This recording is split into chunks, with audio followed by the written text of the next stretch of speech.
þetta bara svo rúffréttir, skilur, þú veist. Ef það eitthvað sem hentar málstaðnum, þá munum við flytja fréttir að því, en við að bíða með þetta.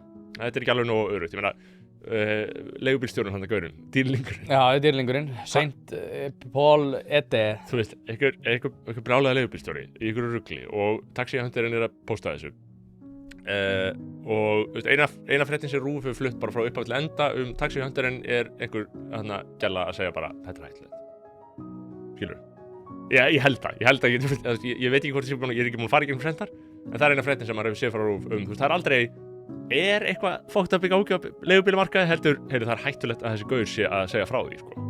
Já, sko, ég tók daginn, ég tók leigubíl hjá honum og hjá dýrlingnum. Já, dýrlingnum, já. Og ég þetta var búinn að Ég ekkert að efast að, þú veist, ég veit ekkert hvað gaurið þetta sko. Nei, hann var í fótbolta í Fram, held ég, ef ég, taxihundur fór rétt með þeim. Ég tók viðtal við taxihundur og svo ég að labba heim og hann, dýrlingurinn segir svona, taxi. Ég eitthvað segi við hann bara, no, I don't trust you. I know who you are. Já.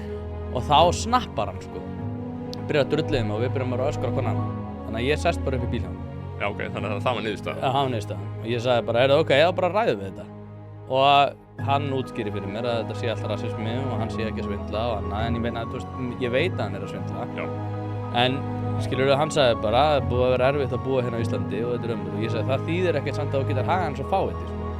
Og hann fór eitthvað að fara alltaf frjálslega með sannleika sem ég komst svo að, þannig að ég held að þetta sé bara maður sem eigi ekkert að vera leigubílstjóri. En hann skutlaði mér heim, sko. Já, þú komst á leiðarenda. Já, ég komst á leiðarenda. Nei. Og það var ekki 9.000 á startmælunum, sko. Nei, og nei, sko, ég...